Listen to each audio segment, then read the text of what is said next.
CM Sukhu सहित कांग्रेस नेताओं ने पुण्यतिथि पर पूर्व प्रधानमंत्री स्वर्गीय राजीव गांधी को दी श्रद्धांजलि। देश की तरक्की में उनके योगदान को किया याद। विमल नेगी मामले में एसआईटी और डीजीपी की स्टेटस रिपोर्ट में विरोधाभास, हाईकोर्ट ने फैसला रखा सुरक्षित। चंडीगढ़ में हिमाचल के युवाओं के साथ मारपीट, कुलदीप राठौर ने डीजीपी को फोन कर हिमाचली छात्रों की सुरक्षा सुनिश्चित करने को कहा।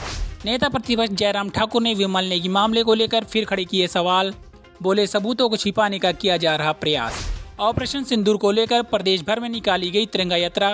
कर्णनंदा बोले पाकिस्तान ने आतंकवाद नहीं रोका तो नहीं मिलेगा सिंधु नदी का एक बूंद पानी। शिलाई के सतौन में बनेगा अत्याधुनिक Rajiv Gandhi day boarding school. मंत्री हर्षवर्धन चौहान ने किया भूमि पूजन। प्रदेश में अचानक बदला मौसम, तेज आंधी तूफान के साथ बारिश, ऊना में पड़े ओले। मैं हूँ HIV वायरस, नाम तो सुना ही होगा।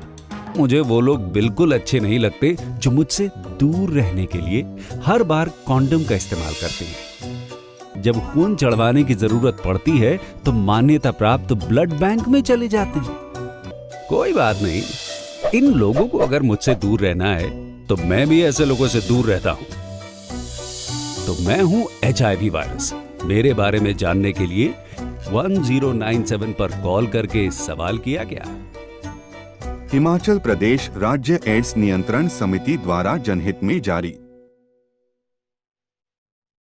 नमस्कार, पंजाब केसरी टीवी देख रहे सभी दर्शकों का स्वागत है। मैं हूं मदन और हाजिर हूं प्रदेश की तमाम बड़ी खबरों के साथ। चलिए डालिए नजर हिमाचल पर।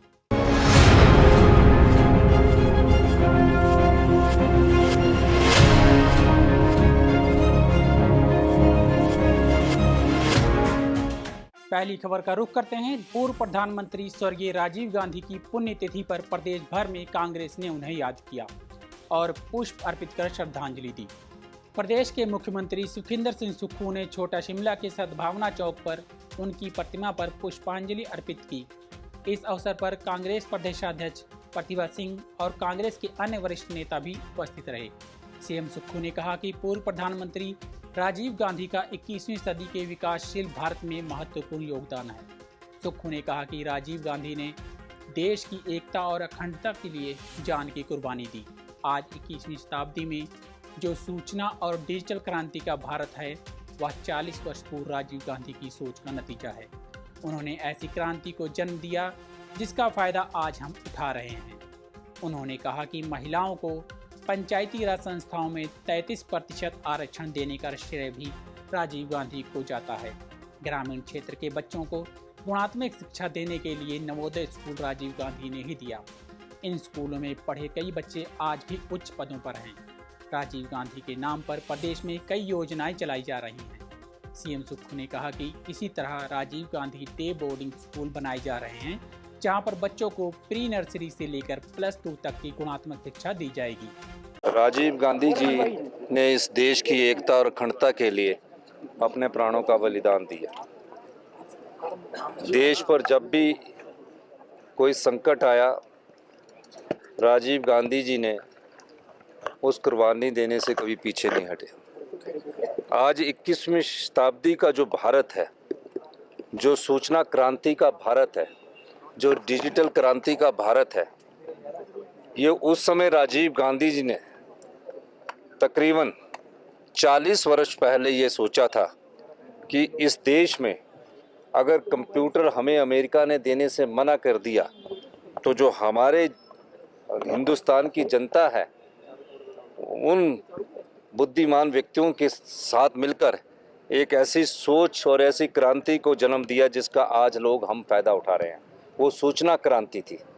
उस डिजिटल युग की शुरुआत राजीव गांधी जी की सोच से निकली है, जिसका फ़ायदा आज हमें मिल रहा है। महिलाओं को 33% का आरक्षण पंचायती राज संस्थाओं में, ULBs में 73वें और 74वें संविधान संशोधन के माध्यम से किसी नेता ने इस देश को दिया, वो श्री राजीव गांधी जी थे। आज किसी भी नवोदय स्कूल्स ग्रामीण क्षेत्र के बच्चों को पढ़ने के लिए जो शिक्षा का स्तर में गुणात्मक सुधार लाने के लिए राजीव गांधी जी ने कार्य किया, वो नवोदय स्कूल्स के रूप में सामने आए और आज नवोदय स्कूल से निकले कई बच्चे उच्च पदों पर बैठे हैं। राजीव गांधी जी इस देश की युवाओं की सोच थे, उस सोच का लाभ आज हम लोगों को मिल रहा है। आज उनकी पुण्यतिथि पर हिमाचल प्रदेश में भी राजीव गांधी जी के नाम से कई स्कूल कार्यक्रम चलाए गए हैं। Rajiv Gandhi day boarding school की शुरुआत की गई है। पूरी शिक्षा व्यवस्था को बदलने की प्रक्रिया हमने शुरू कर दी है। अगले 1-2 वर्षों में आप देखेंगे कि Rajiv Gandhi day boarding school में हमारे बच्चे पढ़ने लगेंगे। ये Rajiv Gandhi day boarding school जिसमें प्री नर्सरी से लेकर +2 तक एक स्कूल होगा और दिन के समय पौष्टिक आहार उन्हें दिया जाएगा। इस दृष्टिकोण से सभी जगह हमने Rajiv Gandhi day boarding school की शुरुआत की गई है। राजीव गांधी ई टैक्सी योजना, क्योंकि राजीव गांधी जी पर्यावरण के रूप में भी अपने आप को पर्यावरण के प्रति प्रेम पाया जाता था और हिमाचल के प्रति तो उनका विशेष प्रेम था। तो हमने राजीव गांधी ई टैक्सी योजना शुरू की गई है। कई योजनाएं राजीव गांधी की नाम से हमने शुरुआत की है और हम ये चाहते हैं कि हिमाचल प्रदेश की सरकार, जो उनकी सोच थी, जो उनका व्यक्तित्व था और जो वो देशभक्ति की भावना से ओतप्रोत थे, उस भावना को हमारी सरकार में भी इंगित किया जाए। यही मैं राजीव गांधी की पुण्यतिथि पर कहना चाहता हूँ। धन्यवाद। बढ़ते हैं अगली खबर की ओर।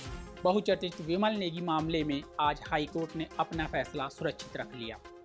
मामले को लेकर आज हाईकोर्ट में न्यायाधीश अजय मोहन गोयल की अदालत में सुनवाई हुई, जिसके बाद कोर्ट ने अपना फैसला 23 मई के लिए सुरक्षित रख लिया है। मामले में एसआईटी और डीजीपी की स्टेटस रिपोर्ट में विरोधाभास सामने आया है, जिसके बाद जांच संदेह के घेरे में है। हाईकोर्ट ने भी इसका संज्ञान लिया है। सभी पक्षों को सुनने के लिए कोर्ट ने फैसला सुरक्षित रख लिया है। विमल नेगी की पत्नी के अधिवक्ता आर.के. बावा ने बताया कि मामले में तथ्यों के साथ छेड़छाड़ हुई है और पुलिस की जांच भी अलग अलग है। ऐसे में परिवार ने सीबीआई जांच की मांग की है। विमल नेगी जो डिसीज थे, उनकी वाइफ किरण नेगी ने हाईकोर्ट में एक पिटीशन कर रखी है। उनका कहना यह है कि इस मामले में free, fair and independent investigation नहीं हो रही और इसलिए मामला जो है वो सीबीआई को भेज दिया जाए। तो उसमें सरकार ने अपने जवाब फाइल कर दिए और डीजीपी ने भी अपना स्टेटस रिपोर्ट फाइल करी है और साथ में जो है एसपी शिमला ने एसआईटी की तरफ से और ओंकार शर्मा एसीएस, उन्होंने जो है अपना एफिडेविट फाइल किया है। जो ओंकार शर्मा और डीजीपी ने अपना एफिडेविट और स्टेटस रिपोर्ट सील्ड कवर में फाइल करी थी, जो कोर्ट में कल खोली गई थी और उसके बाद हमारे को कॉपी सप्लाई करी गई थी। और आज जो मटेरियल कोर्ट के पास है उस पर बहस हुई है, दोनों पक्षों की बहस सुनी गई है और बहस सुनने के बाद जो है वो मामला जो है वो जजमेंट रिजर्व कर ली है।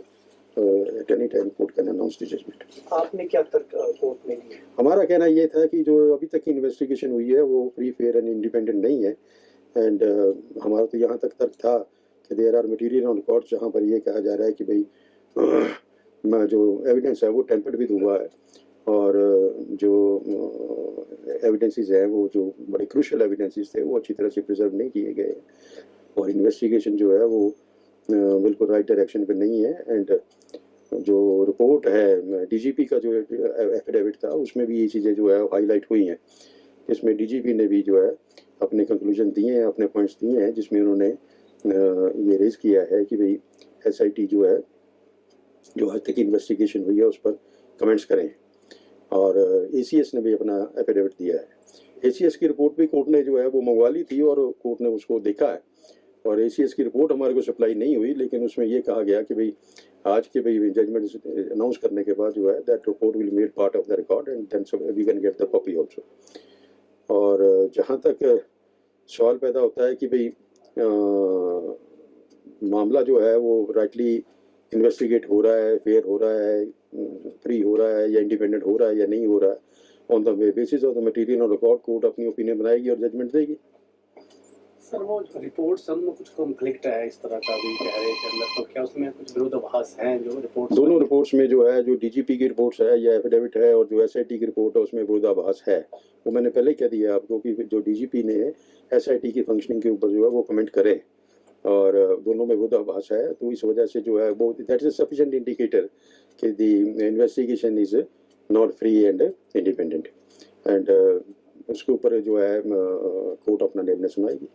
इसका संज्ञान क्या हाईकोर्ट ने लिया है? आज जो अलग अलग रिपोर्ट है उसके बारे में हाईकोर्ट का क्या? रिपोर्ट कोर्ट के पास डीजीपी की रिपोर्ट भी थी, एफिडेविट भी था, कोर्ट के पास एसआईटी का एफिडेविट भी, स्टेटस रिपोर्ट भी थी, कोर्ट के पास एसीएस का एफिडेविट भी था। वो सारा कुछ कोर्ट ने अपने संज्ञान में लिया है और कोर्ट उसको बड़ी माइन्यूटली देख रहे हैं। दोनों तरफ पक्षों के तर्क सुने गए हैं, उसके बाद कोर्ट जो है अपना निर्णय सुनाएगी। क्या सीबीआई को ट्रांसफर करने की ये अभी नहीं कहा जा सकता, यू कांट प्रीजज अ केस और इस पर कमेंट नहीं कर सकते। मामला सब जुडिस है, इससे ज्यादा कुछ नहीं बोल सकते। सर जो मौके पर साक्ष्य मिले थे, क्या उनके साथ छेड़छाड़ की गई है सर? नहीं, मैं अभी ये नहीं कह सकता, लेकिन ये जरूर है कि जो डीजीपी की रिपोर्ट है वो सेल्फ एक्सप्लेनेटरी है, उसको कोर्ट अपने संज्ञान में लेगा, देखेगा। चंडीगढ़ में बीती रात शिमला के युवाओं के साथ मारपीट करने का मामला सामने आया है, जहां कुछ लोगों द्वारा एक युवक की बुरी तरह से पिटाई कर दी गई और गाड़ियों के साथ तोड़फोड़ की गई। वहीं देर रात को ही युवाओं ने कांग्रेस के राष्ट्रीय प्रवक्ता और ठियोग से विधायक कुलदीप राठौर को फोन किया और कुलदीप राठौर ने तुरंत डीजीपी हिमाचल को फोन कर उनके संज्ञान में मामला लाया और युवाओं की सुरक्षा सुनिश्चित करने को कहा। राठौर ने प्रदेश सरकार से भी मामले को चंडीगढ़ के उच्च अधिकारियों के समक्ष उठाने और हिमाचल के लोगों की सुरक्षा सुनिश्चित करने की मांग उठाई। उन्होंने कहा कि चंडीगढ़ में सोलन, शिमला, सिरमौर के बहुत से बच्चे पढ़ाई कर रहे हैं, जिससे उनमें डर का माहौल बना हुआ है। कई परिजनों के फ़ोन भी आ रहे हैं। ऐसे में प्रदेश सरकार को भी संज्ञान लेना चाहिए और हिमाचल के छात्रों की सुरक्षा को सुनिश्चित किया जाना चाहिए। देखिए, पिछले कुछ महीनों से चंडीगढ़ में जो हिमाचल के छात्र पढ़ते हैं उन पे लगातार जो मैंने देखा है कि उनके खिलाफ हमले हो रहे हैं और अभी पिछले कुछ महीनों में 2 हत्याएं जो है चंडीगढ़ और चंडीगढ़ के साथ लगते क्षेत्र में हुई है। एक बच्चा तो मेरे चुनाव क्षेत्र का था और एक सोलन का। और पिछले कल भी मैं आपको बताना चाहता हूं कि मुझे शाम को कुछ बच्चों के फ़ोन आए कि सर हमें बचाइए, हमारे पीछे जो है कुछ गुंडा तत्व लगे हैं और जो हिमाचल गाड़ी का नंबर देकर अटैक कर रहे हैं और हम थाने के बाहर खड़े हैं, लेकिन थाने में हमारी कोई सुनवाई नहीं हो रही क्योंकि बहुत गंभीर मामला था। हमारी क्षेत्र की हमारे बच्चों से की सुरक्षा से जुड़ा मामला था। उनमें से एक बच्चा जो है नौजवान, वो मेरे चुनाव क्षेत्र का था। तो मैंने तुरंत हिमाचल के जो डीजीपी हैं उनसे फ़ोन पे बात की और उनको कहा कि इस तरह की बात है, आप तुरंत इस पे जो है कार्रवाई करें। और मुझे खुशी है कि डीजीपी महोदय ने तुरंत जो अपने काउंटर पार्ट है उनसे बात की और उसके बाद जो है उन बच्चों को जो है सुरक्षा मिली और सुरक्षित वहाँ से जो है उन्हें जो है निकाला गया। तो मेरा ये मानना है कि पिछले कुछ दिनों से जो इस तरह की वारदातें वहाँ हो रही है, हमारे जो क्षेत्र से बच्चे वहाँ पढ़ रहे हैं, तो पेरेंट्स उनकी सुरक्षा को लेकर बहुत ज़्यादा चिंतित है। बहुत असुरक्षित बच्चे वहाँ महसूस कर रहे हैं। कुछ पेरेंट्स के मुझे फ़ोन आए कि हम अपने बच्चों को चंडीगढ़ नहीं भेजेंगे। तो चंडीगढ़ सबसे ज़्यादा सुरक्षित शहर है और चंडीगढ़ के आसपास के जो क्षेत्र हैं वहाँ भी मुझे लगता है कि सुरक्षा पुख्ता होनी चाहिए। चंडीगढ़ तो यूनियन टेरिटरी है, तो मेरा हिमाचल सरकार से भी आग्रह है कि तुरंत प्रभाव से जो चंडीगढ़ का एडमिनिस्ट्रेशन है, पंजाब का एडमिनिस्ट्रेशन है, उनसे बात करें और इस तरह की जो घटनाएं हैं उनकी पुनरावृत्ति ना हो, इस बात को जो है सुनिश्चित करें। हिमाचल प्रदेश के नेता प्रतिपक्ष जयराम ठाकुर ने ऊर्जा निगम के जीएम विमल नेगी की संदिग्ध मौत मामले में एक बार फिर सवाल खड़े किए। उन्होंने कहा है कि पहले दिन से ही हम कह रहे हैं कि प्रदेश सरकार तथ्यों से छेड़छाड़ कर सबूतों को नष्ट करेगी। मंडी के सराज में मीडिया से बातचीत करते हुए उन्होंने कहा कि अब जो तथ्य सामने आ रहे हैं उससे हमारा अंदेशा सही साबित हुआ है। उन्होंने कहा कि हिमाचल के इतिहास में ऐसी चीज़ें पहले कभी नहीं हुई हैं। जयराम ठाकुर ने कहा कि विमल नेगी के शव के साथ मिलने वाली पेन ड्राइव को रिकॉर्ड डॉक्यूमेंट में क्यों शामिल नहीं किया गया। फॉरेंसिक साइंस लैब भेजने से पहले उसे किसने और क्यों फॉर्मेट किया, इसके पीछे कौन से लोग हैं और किसे बचाया जा रहा है। जयराम ठाकुर ने आरोप लगाते हुए कहा कि प्रदेश सरकार पूरे मामले को दबाकर पर्दा डाल रही है और इसीलिए सीबीआई जांच से भाग रही है। अब पिछले कल बहुत बड़ा खुलासा हुआ है, जब डीजीपी की रिपोर्ट और उसके साथ साथ एडिशनल चीफ सेक्रेटरी होम की रिपोर्ट कोर्ट में, हाई कोर्ट में जो प्रस्तुत की गई, उसने तो सारी पोल खोल करके रखी गई। बीमल नेगी की मृत्यु के बाद उनकी जेब में पेन ड्राइव था, यह बताया जा रहा है, लेकिन वो पेन ड्राइव पहले दिखाया नहीं गया, शो नहीं किया गया। बाद में मालूम पड़ा कि ये कहीं फिल्म में जो रिकॉर्डिंग हुई है, जो वीडियो बनी है, उसमें आ गया है। तो वीडियो में वो पेन ड्राइव जो आई थी, इसलिए उसको जस्टिफाई करने के लिए बताया गया कि उसको वहां पर भेजा गया, लेकिन एफएसएल में भेजा गया। एफएसएल में भेजा गया, लेकिन एफएसएल में भेजने से पहले 21 तारीख को उस पेन ड्राइव को जो है उसको, उसका सारा रिकॉर्ड जो है वो जो निकाल दिया गया, यानी कि सबूत को छुपाने का प्रयत्न किया गया। इस बात को लेकर के हम पहले दिन से कह रहे थे, और जब उसकी जब एफएसएल की रिपोर्ट आई, कहा कि पेन ड्राइव में तो कोई चीज मिली नहीं, क्योंकि 21 तारीख को ही फॉर्मेट कर दिया गया था। ये अगर फॉर्मेट किया था, कौन अधिकारी था वो, कौन व्यक्ति था वो? और ये सारी चीज को लेकर के मुझे लगता है कि बहुत बड़ा जो जवाब जो डीजीपी साहब ने दिया है, उन्होंने सीधा प्रश्न खड़ा किया है कि एसपी शिमला को बार बार बुलाया गया, लेकिन उसके बावजूद नहीं आया।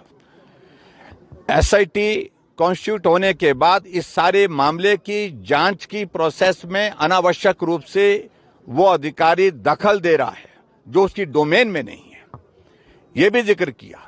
और उसके बाद उन्होंने इस बात को कंक्लूड करते हुए किया कि मेरी आशंका है कि जो एसआईटी कॉन्स्टिट्यूट की गई है, उसके माध्यम से फेयर इन्वेस्टिगेशन जो हो इस मामले की हो पाएगी। इस पर जो है बहुत बड़ा प्रश्न चिन्ह है। डीजीपी, प्रदेश का मुखिया, प्रदेश का पुलिस का, वो इस बात की रिपोर्ट देकर के हाई कोर्ट में बात कहते हैं। तुरंत होना ये चाहिए, एसपी के खिलाफ, शिमला के एसपी के खिलाफ कार्रवाई होनी चाहिए, तुरंत प्रभाव से उनको हटा देना चाहिए और उनकी जांच होनी चाहिए। ऑपरेशन सिंदूर की कामयाबी और भारतीय सेना के सम्मान में समूचे प्रदेश में तिरंगा यात्राएं निकाली जा रही। इसी कड़ी में हरोली के टाहलीवाल में बीजेपी ने तिरंगा यात्रा निकाली, जिसमें ऊना सदर के विधायक सतपाल सिंह सत्ती ने विशेष रूप से शिरकत की। उन्होंने कहा कि जिस प्रकार भारतीय सेना ने ऑपरेशन सिंदूर को सफल किया है, उसी को लेकर सेना के सम्मान में तिरंगा यात्राएं निकाली जा रही हैं। वहीं कुटलैहड़ विधानसभा में भी तिरंगा यात्रा निकाली गई, जिसमें बिलासपुर के विधायक त्रिलोक जम्वाल ने शिरकत की। इधर सोलन के धर्मपुर में तिरंगा यात्रा में शामिल हुए बीजेपी प्रदेश मीडिया प्रभारी करण नंदा ने पाकिस्तान को दो टूक जवाब देते हुए कहा, यदि उसने आतंकवाद नहीं छोड़ा तो सिंधु नदी से एक बूंद पानी नहीं मिलेगा। इसके साथ ही जोगिंदर नगर का लड भड़ोल बाजार तिरंगा यात्रा के दौरान भारत माता के जयकारों से गूंजा। प्रदेश सरकार की ओर से सभी विधानसभा क्षेत्रों में Rajiv Gandhi day boarding school खोलने का निर्णय लिया गया है, जिसके तहत शिलाई विधानसभा क्षेत्र के सतौन में एक अत्याधुनिक स्कूल की स्थापना की जा रही है। उद्योग मंत्री हर्षवर्धन चौहान ने सतौन में इस स्कूल के लिए भूमि पूजन किया। उद्योग मंत्री ने बताया कि इस art of excellence day boarding school का निर्माण चरणबद्ध तरीके से किया जाएगा।